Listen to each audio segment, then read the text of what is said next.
پای شده برخواندن هر نفری که منتظر برنامه تویسگاه بود بعد 4 هفته قریب 1 ماه اینا باز توانستیم که یک مهمان بیاریم نزد شما معرفی کنیم که امیدوارم اگر خطا نکنم یکمین مصاحبه اش است و میشود گفت که به طور اکسکلوزیوی کی است باز با شما شناس میکنم. خوش آمدید آقای اسفندیار ناصرов سابق خب در ژورنالیستیک هم سابق نیست و فکرم روزنامه‌نگار بلاگ نویس و حالی با چند کسب‌های دیگر دارن در رفت برنامه آشنا میشه. خوش آمدید آقا. تشکر با شما و هر کسی که ما رو میپرسد ما هیچ گونه نمیگم که من سابق روزنامه‌نگار هستم. من روزنامه‌نگار هستم واقعا چون یک کم از کار عملی دور رفتم اما واقعا روزنامه‌نگارم. بعضی‌ها وقتی که کمک دور میشم میگن که دیگر من روزنامه‌نگار نیستم از پشت همین. خب بخش اول چراها نام دارد. چند سوال باز چراها. چرا چون کوه باید بود؟ کوه این واقعا قوی است. حتی بعضا وقت زمین لرزه اون رو تکان داده نمیتواند. انسان هم وقتی که برای خودش یک هدف میگذارد، آرزو دارد، مقصد دارد، به این خاطر ما گفتیم که باید چون کوه قوی بود. چرا تربیتگرها بسیار تربیت داشته ها نه؟ واقعا چنین هم هست. حالا همه گمان میکند که اونها باید کسی را تربیت بدهند، اما اندیشه که ما داریم هر کسی که میخواد تربیت بدهد او اولتر از همه خودش باید تربیت دیده باشد. جای خوندم که میگوید اهمیت داده اید حالا آنهای درباره مهمیت عائله سخن میکنند که خود جدا شدگی‌اند. چرا چنین است؟ واقعا چنین است. حالا با قول یک رفیق ما داشتیم همه وقت میگفت که اخلاقی بسیار میکنند. واقعا چنین است. وقتی که او تجربه زندگی ندارد، تجربه اولاداری ندارد، اون یگان در روزگار تجربه کافی ندارد، اون میخواهد که یک کسی دیگر رو تعلیم بدهد، تربیت بدهد یا که مصلحت بدهد. اما وقتی که انسان خودش تجربه نداشته باشد این خیلی اشتباه است یک کسی رو مصلحت دادن. چرا جنگ همیشه بود و هست؟ جنگ اتمام ندارد برای که از اول تا ازل گوییم مثل یک سناریو هست که انسان باید مدام جنگ کرده است. یعنی این اتمام ندارد. چرا آنهایی که برای رشد جامعه تلاش میکنند وظیفه ندارند یا خواستار همین گونه وظیفه نیستند؟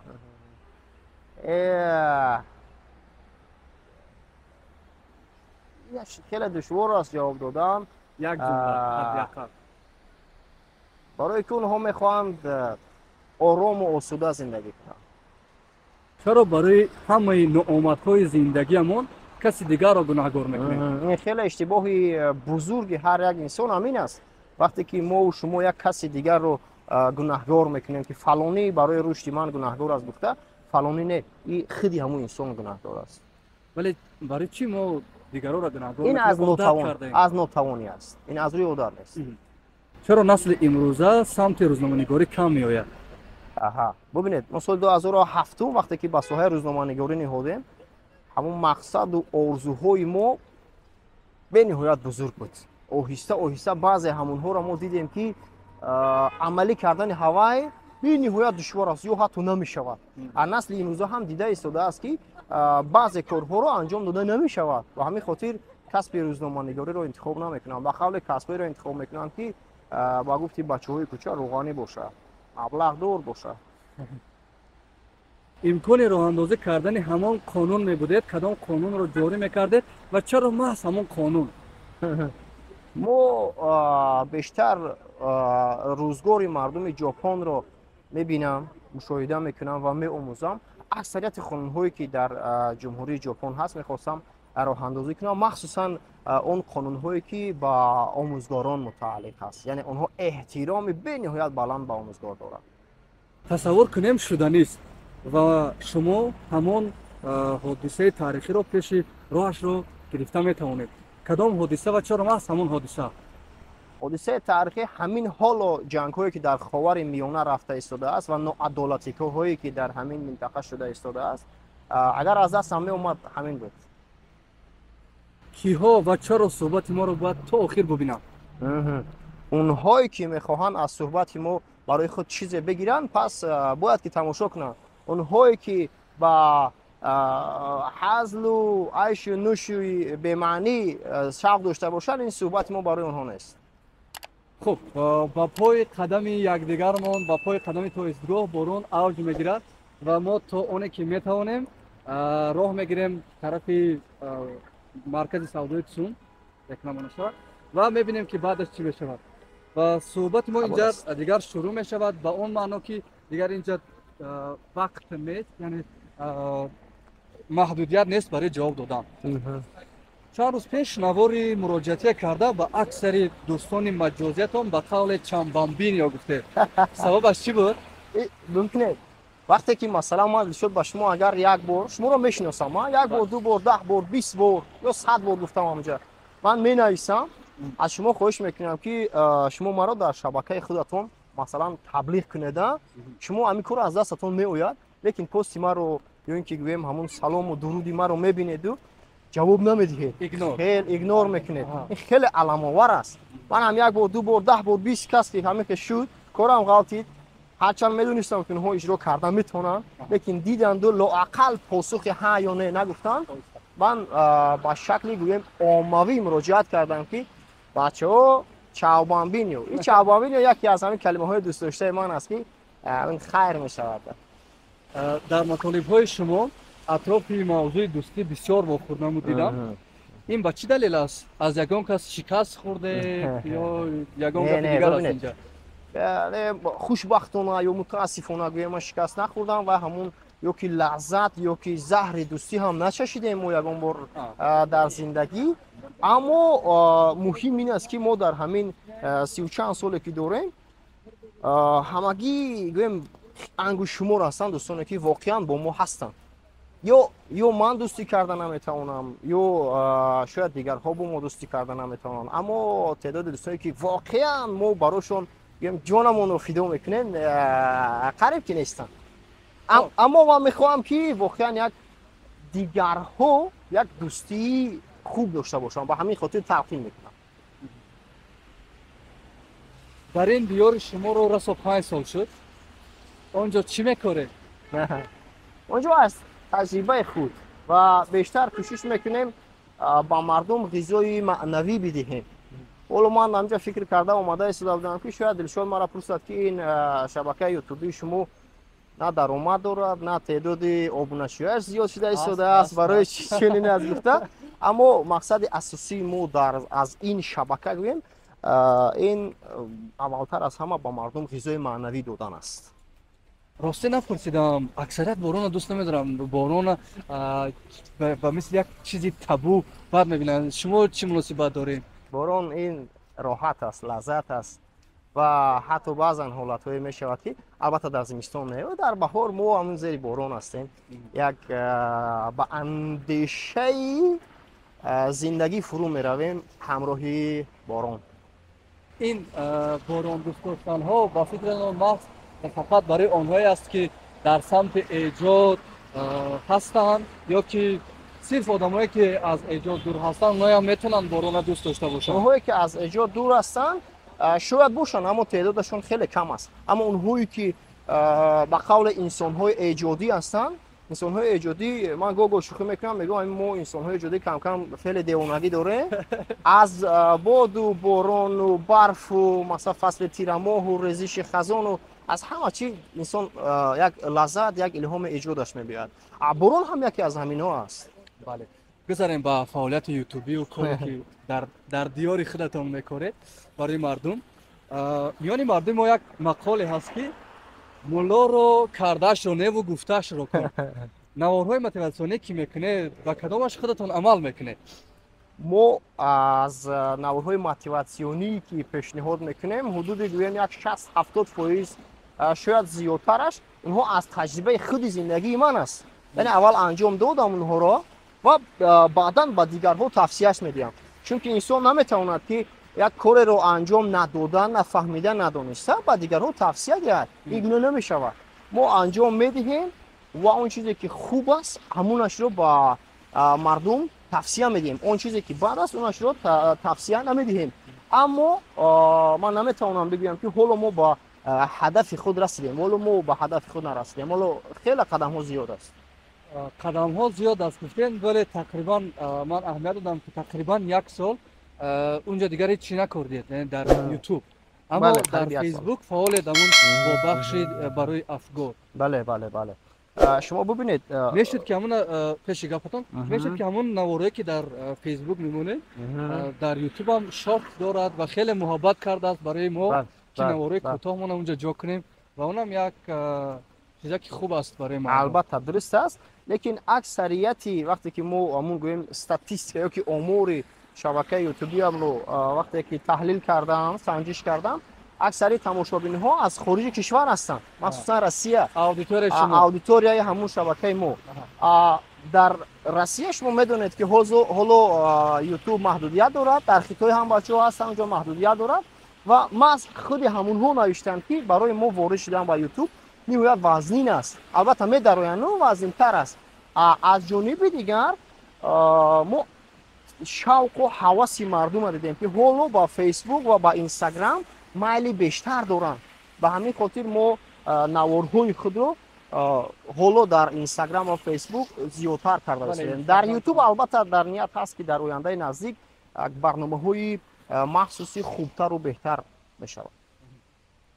در نوار گفتید که زندگی هر چی را که به او بدهی به تو برمیگرداند. شما به زندگی چی دادید و او به شما چی داد؟ حالا ما با زندگی خیلی چیزهای کمتر دادیم و زندگی هم با ما چیزهایی که ما میخواهیم حالا نداده ایستاده است متاسفانه. اما ما با زندگی در نبرد هستیم. یکی از چیزهایی که من بسیار وقت گویم افسوسش رو میخورم، در زمان مکتبخانه و هم در دانشجویی من بسیار میخواستم که در خارج کشور تحصیل کنم، اما آشکارا براتون بگویم برای تحصیل کردن در خارج کشور فقط دانش کفایه نبوده است. غیر از دانش مثلا یا سرپرست یا در عموم مبلغ به نهایت نقش کلیدی دارد. مثلا یکی از همین چیزها است که ما متاسفانه نتوانستیم از عهده‌اش برایم، اما در تلاش تو حالا هم هست. چون برای مطالعه برای خواندن انسان باید که دیر شد نگوید. من در مورد تحصیل در خارج گفتید من بسیار بچه‌ها را میبینم و حال یک هم کسب ما همین کارا میکند که با خارجی‌هایی که با تاجیکایی که در خارج تحصیل میکنن نوار میکنن میبینم که اونا تقریبا یعنی از دانش‌های خودشون استفاده برده اونجا تحصیل دارن با همون استیپندی میگیرن زندگی میکنن و تا توان باز یک کار ایلوگی هم دارن و اونجا میکنن. یا در دوره شما اونجا دشوار بود یا که حال خیلی آسان شده است؟ در یک 5-10 سال اخیر تعداد برنامه‌هایی که استیپندیوی هستن واقعا زیادتر شد. اما دوره ما هم 7 سال پیش نیست، البته اونقدر طولانی نیست، لیکن ببینید که اون بچه‌هایی که در خارج کشور هستن البته تعدادی خیلی کم هستن که با دانش صرف با دانششون رفته باشن. اونها دانششون آشکارا یا که مردانوار باید اختراع بشوند، اونها دانششون از دانش ما و شما کلی فرق داره و کلی فرق داره. یعنی دانش ما در حدی گویم اعلای اعلا نیست، دانش است که مثلا از خوب به اعلا است. قصه توم ادیسون خیلی جالب و تاثیربخش بود. برای من عجیب است که چرا اکثر مادرهای ما چون مادر او نیستند.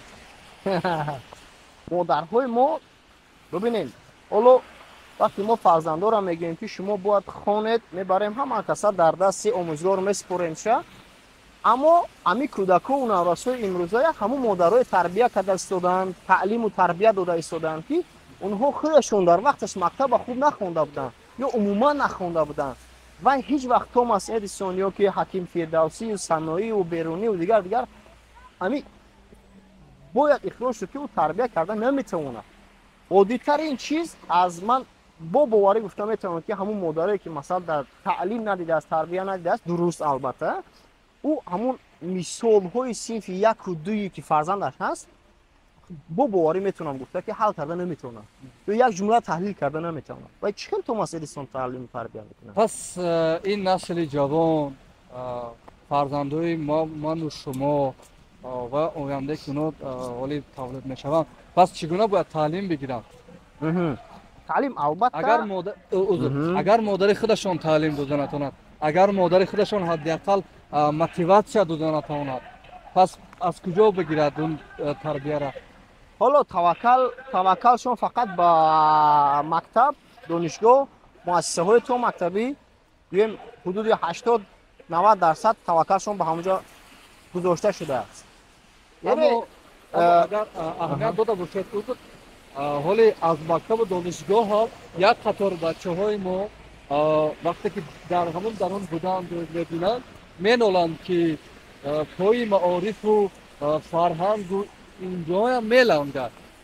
پس چیکار کنیم دیگر؟ درست در است. میان چهار دریا موندیم دیگر. این البته است در میان شور دریا تخته بند هم کرده با سوال میدیم این به مثل همین است.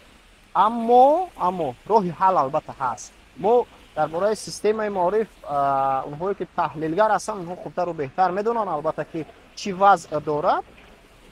اما انسان یا در عموم آموزگار در مکتب است در دانشگاه است هر یک طالب علم رو فقط راهنمایی میکنه.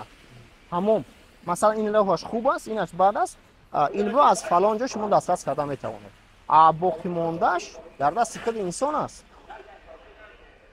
از زمان به 1000 آبونچی رسیدن شما 2 سال پر شد و آن حالا 1610 تا است. ولی چرا یک سال گفتیم که اونجا نوار نمیکنید؟ خب سببش گفتید ولی با یگون دلیل دیگر داشت. وقتی که شما وارد شبکه‌های اینترنتی میشوید همین هر جایی که یک نوار بی‌معنی است، بی‌معنی به معنی که هزل است، شوخی است یا هرزگویی است یا نمیدونم یک مذاق و مسخره کنی است، تعداد اعضای و تماشابیناش رو میبینی و بعدا حیران میشوی که اخی برای چی ما چیزهای تحریک دهنده میگوییم اینقدر کم است. یعنی سطح پستی قبولی گویم بعضی از تماشابینان و شنوندگان باعث شده است که ما نوارها رو کمتر گذاریم اما به هر حال میگذاریم این مشکل نیست. میگویم که یک مقاله خیلی جالب است که میگه اگر میخواهید دشمنت شکست بدهی با او دوست شو. اگر که ما ببینیم نوارهای اونا بسیارن واقعا از کانتنت هایی که به صفتی که میشود هنگفت بسیارن و اگر که ما بگیم که ای اودیتور اونا همون طرف است و خودمون دیگر از کارمون دست کشیم پس من نمیدونم دیگر چی بگم که ما باید برعکس نیرو بگیریم که کانتنت ها را زیاد کنیم یا با اونو دوست شده با یک راه دیگر. نه ببینید ما شما رو فهمیدم شد. ما مثلا خیلی بنده با همون یک نفری که گپش از کوچه هست و در کوچه هست و من معنی نداره ما قطعی همین شکل همین شخص ها ما مناسب دوستی هم نمیکنیم نه دوستی میکنیم نه دشمنی اما ما در میان اونها البته تو روزی که قدرت و توانایی و دانش و ادراک و فهم داریم البته مبارزه میبریم تا با مردم چیزای معنوی بدیم تو صفی همین گونه کانتنت ها زیاد شود و ما باور داریم که ما میتونیم یا اصلی تفاوت بگذاریم سرخ نشون میدید ما اینجا گذاشتیم. یک لحظه. خب نواری رو از حالنامه احمدشاه مسعود دیدم خیلی همون ساختی برنامه خیلی جالب بود. این برنامه تلویزیونی بود.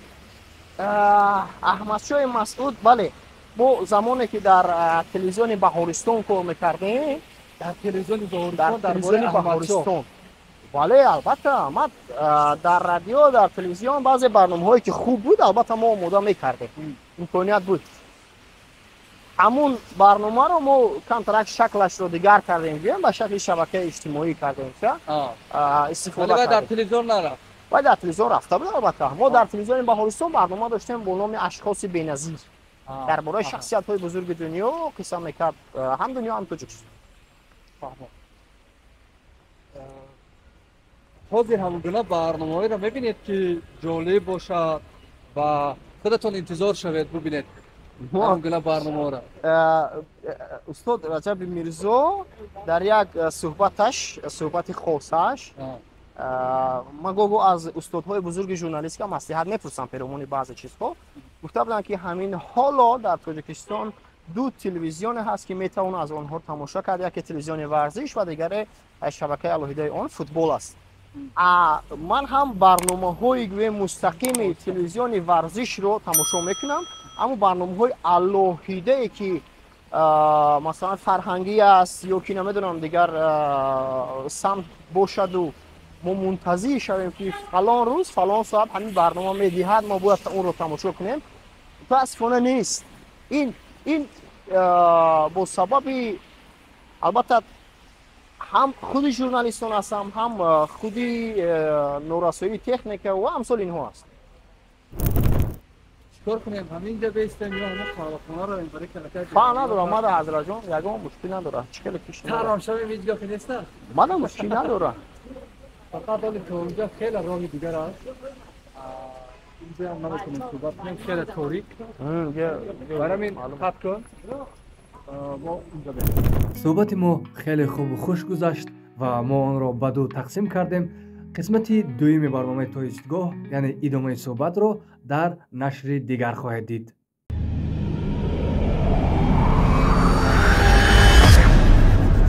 Audio Jungle.